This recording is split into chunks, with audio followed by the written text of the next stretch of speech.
मंदिर की घंटियां गूंजने लगतीं, गलियों में हर हर महादेव का जयघोष सुनाई देता, हवा में बेलपत्र और धूप की सुगंध घुल जाती, और ऐसा लगता मानो प्रकृति स्वयं भगवान शिव के स्वागत में सज गई हो। उसी गांव में एक युवक रहता था जिसका नाम आरव था। वह बचपन से ही मेहनती था, लेकिन पिछले कुछ वर्षों से उसके जीवन में एक के बाद एक ऐसी परेशानियां आने लगी थीं कि उसे समझ ही नहीं आता था कि आखिर उसकी किस्मत उससे नाराज क्यों है। कभी व्यापार में नुकसान, कभी घर में कलह, कभी स्वास्थ्य की चिंता और कभी मन की अशांति। सावन के पहले सोमवार की सुबह वह मंदिर गया तो उसने देखा कि एक वृद्ध साधु शिवलिंग के सामने शांत भाव से ध्यान लगाए बैठे हैं। आरव ने उनके चरण स्पर्श किए और बोला, बाबा, मैं रोज भगवान शिव का नाम लेता हूँ, फिर भी मेरे जीवन में शांति क्यों नहीं आती। साधु ने धीरे धीरे अपनी आंखें खोलीं, मुस्कुराए और बोले, बेटा, केवल पूजा करने से ही जीवन नहीं बदलता।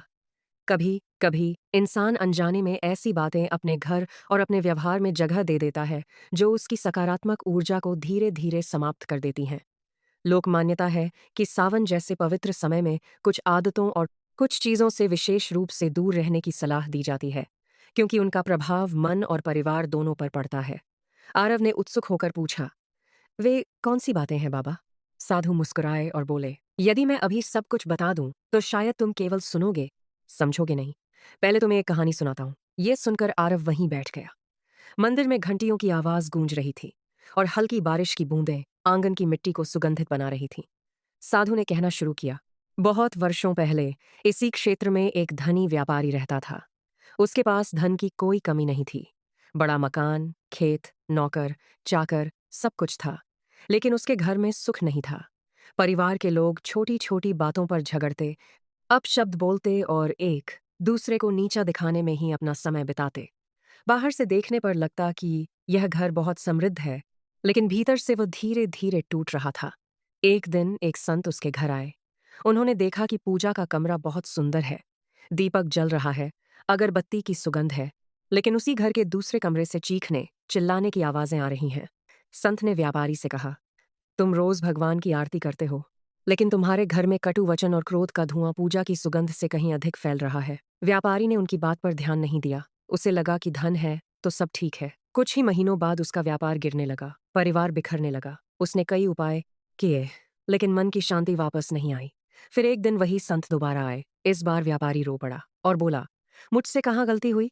संत ने उत्तर दिया, पहली बात याद रखो, लोकमान्यता कहती है कि जिस घर में लगातार कलह, अपमान और कठोर शब्दों का वास होता है, वहां सकारात्मकता टिक नहीं पाती। चाहे कितनी भी पूजा कर लो, यदि परिवार का वातावरण विषैला है तो मन स्वयं ही दुखी हो जाता है। व्यापारी ने उसी दिन संकल्प लिया कि अब उसके घर में कोई ऊंची आवाज में बात नहीं करेगा। शुरुआत कठिन थी। कई बार पुरानी आदतें लौट आतीं, लेकिन धीरे धीरे घर का वातावरण बदलने लगा। लोग मुस्कुराकर बात करने लगे। बच्चों के चेहरे पर चमक लौट आई। संत ने कहा, यही पहला परिवर्तन है। याद रखो, भगवान को सबसे प्रिय वही घर लगता है जहां सम्मान, प्रेम और संयम रहता है। साधु ने कहानी सुनाते सुनाते आरव की ओर देखा और पूछा, क्या तुमने कभी सोचा है कि तुम्हारे अपने घर का वातावरण कैसा है? आरव चुप हो गया। उसे याद आया कि पिछले कई महीनों से वह स्वयं छोटी छोटी बातों पर गुस्सा करने लगा था।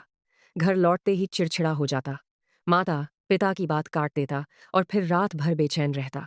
साधु ने कहा, मनुष्य अक्सर अपनी परेशानियों का कारण बाहर खोजता है, जबकि शुरुआत भीतर से होती है। आरव की आंखें झुक गईं। तभी मंदिर के बाहर तेज हवा चली और बरसात की बूंदें और तेज हो गईं। साधु ने आगे कहना शुरू किया, लेकिन यह तो केवल पहली सीख थी। दूसरी बात उससे भी अधिक गहरी है। एक बार एक गरीब किसान मेरे पास आया। उसके पास धन नहीं था, लेकिन उसका मन बहुत शांत था। उसने मुझसे कहा कि उसके पड़ोसी का घर बहुत बड़ा है, फिर भी वहां हमेशा चिंता रहती है। मैंने दोनों घर देखे। गरीब किसान का घर छोटा था, लेकिन साफ सुथरा था। हर वस्तु अपने स्थान पर रखी हुई थी। वहीं पड़ोसी का महल गंदगी, बिखरे सामान और उपेक्षित कोनों से भरा था। पूजा का स्थान भी धूल से ढका हुआ था। मैंने तब लोगों से कहा कि स्वच्छता केवल शरीर की नहीं, मन की भी पहचान है। जब घर में अव्यवस्था बढ़ती है तो मन भी उलझने लगता है। इसलिए सावन जैसे पवित्र समय में लोग विशेष रूप से घर की सफाई, पूजा स्थान की पवित्रता और वातावरण की शुद्धता पर ध्यान देने की सलाह देते हैं।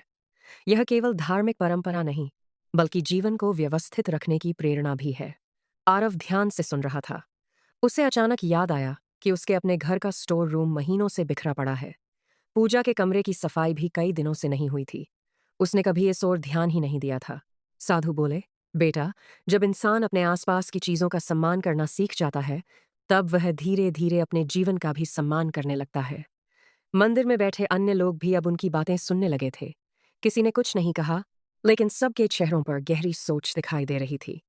तभी साधु ने अपनी आवाज धीमी कर दी और बोले, अब मैं तुम्हें तीसरी बात बताने वाला हूं, लेकिन यह सबसे कठिन है। यह कोई ऐसी वस्तु नहीं जिसे तुम घर से बाहर फेंक दो। यह वह चीज है जो दिखाई नहीं देती, फिर भी सबसे अधिक विनाश करती है।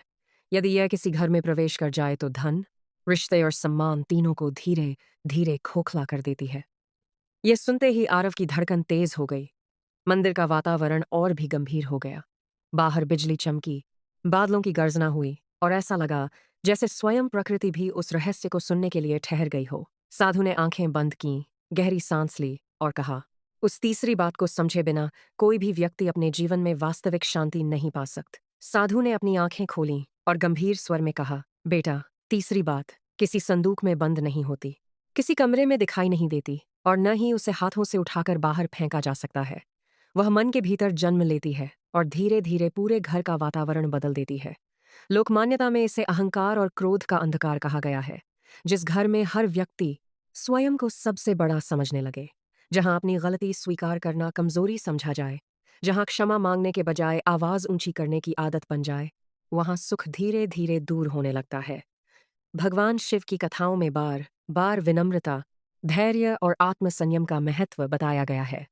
इसलिए सावन के महीने में लोग अपने व्यवहार पर विशेष ध्यान देने की प्रेरणा लेते हैं। आरव ध्यान से सुनता रहा। साधु ने आगे कहा, मैं तुम्हें एक और घटना सुनाता हूं। एक नगर में दो भाई रहते थे। दोनों ने साथ मिलकर व्यापार शुरू किया था। मेहनत दोनों बराबर करते थे, लेकिन सफलता मिलते ही बड़े भाई के मन में अहंकार आ गया। उसने छोटे भाई को तुच्छ समझना शुरू कर दिया। धीरे धीरे उसने परिवार की सलाह मानना बंद कर दिया। उसे लगने लगा कि वही सबसे बुद्धिमान है। एक दिन एक वृद्ध ने उससे कहा कि सफलता का सबसे बड़ा शत्रु असफलता नहीं, बल्कि अहंकार है। बड़े भाई ने हंसकर उनकी बात टाल दी। कुछ ही समय बाद व्यापार में गलत निर्णय होने लगे। जो कर्मचारी पहले सम्मान से काम करते थे, वे एक एक करके चले गए। परिवार के लोग दूर हो गए। तब उसे समझ आया कि धन से बड़ा धन विश्वास होता है। साधु ने आरव की ओर देखा और पूछा, क्या तुमने कभी गुस्से में ऐसे शब्द कहे हैं जिनका पछतावा बाद में हुआ हो? आरव की आंखें भर आईं। उसे याद आया कि कुछ दिन पहले उसने अपने पिता से कठोर शब्द कह दिए थे। उस दिन से पिता ने कुछ नहीं कहा, लेकिन उनकी आंखों की उदासी आज भी उसे याद थी। साधु बोले, यही कारण है कि सावन केवल मंदिर जाने का महीना नहीं, बल्कि अपने स्वभाव को देखने का भी अवसर माना जाता है। कुछ क्षणों तक दोनों मौन रहे। मंदिर में दीपक की लौ स्थिर थी, मानो हर शब्द को अपने भीतर समेट रही हो। तभी साधु ने चौथी बात शुरू की। उन्होंने कहा, अब उस चीज की बात करते हैं जो अक्सर धन से जुड़ी होती है, लेकिन वास्तव में चरित्र से जुड़ी होती है। लोकमान्यता कहती है कि छल, कपट और बेईमानी जिस घर की आदत बन जाए, वहां शांति टिकना कठिन हो जाता है। ये केवल धार्मिक विचार नहीं, बल्कि जीवन का अनुभव भी है। जो व्यक्ति दूसरों का विश्वास तोड़ता है, वो धीरे धीरे अपना विश्वास भी खो देता है। फिर उन्होंने एक कहानी सुनाई। एक सुनार था जो हर ग्राहक के सोने में थोड़ी सी मिलावट कर देता था। उसे लगता था कि कोई पकड़ नहीं पाएगा। धीरे धीरे उसने बहुत धन कमा लिया, लेकिन एक दिन उसकी बेटी के विवाह के लिए जो आभूषण उसने सबसे भरोसेमंद कारीगर से बनवाए, उनमें भी मिलावट निकली। वह क्रोधित हो उठा। तब उस कारीगर ने शांत होकर कहा, जिस संसार में तुमने बेईमानी बोई, उसी संसार से ईमानदारी की उम्मीद क्यों करते हो? सुनार के पास कोई उत्तर नहीं था। उसी दिन उसने प्रण लिया कि अब से कभी छल नहीं करेगा। समय लगा, लेकिन लोगों का विश्वास फिर लौट आया। साधु बोले, याद रखो, ईमानदारी कभी कभी धीरे फल देती है, लेकिन उसका फल सबसे मीठा होता है। आरव को लगा जैसे हर कहानी उसी के जीवन का आईना बनती जा रही है।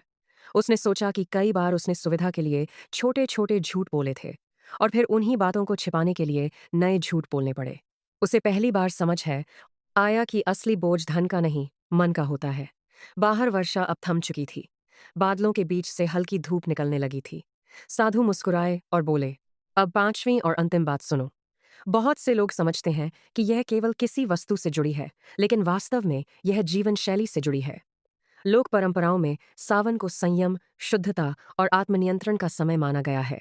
इसलिए नशे, बुरी संगति और ऐसी आदतों से दूर रहने की प्रेरणा दी जाती है जो विवेक को कमजोर करें। जब मनुष्य का विवेक सो जाता है, तब उसके निर्णय भी गलत होने लगते हैं, और गलत निर्णय ही अधिकांश दुखों की जड़ बनते हैं। उन्होंने एक युवक की कथा सुनाई जो बहुत प्रतिभाशाली था, लेकिन गलत मित्रों की संगति में पड़कर उसने अपनी मेहनत छोड़ दी। धीरे धीरे उसकी आदतें बदल गईं। घर का वातावरण बिगड़ गया। माता पिता की आंखों की चमक फीकी पड़ गई। एक दिन उसने अपनी माँ को भगवान शिव के सामने प्रार्थना करते सुना। वह कह रही, सिंह, हे प्रभु, मेरे बेटे को सही मार्ग दिखा दीजिए। उन शब्दों ने युवक का हृदय बदल दिया। जीवन में वह तभी उतरता है जब उसका मन बदलने को तैयार हो। और शायद यही इस कथा का सबसे बड़ा संदेश है कि लोक मान्यताओं का उद्देश्य भय पैदा करना नहीं, बल्कि मनुष्य को प्रेम, संयम, स्वच्छता, ईमानदारी और विनम्रता की ओर प्रेरित करना है। जब ये 5 गुण घर का हिस्सा बन जाते हैं, तब घर केवल रहने की जगह नहीं रहता, वह परिवार, विश्वास और शांति का मंदिर बन जाता है। और यही वह संपत्ति है जिसे कोई समय, कोई कठिनाई और कोई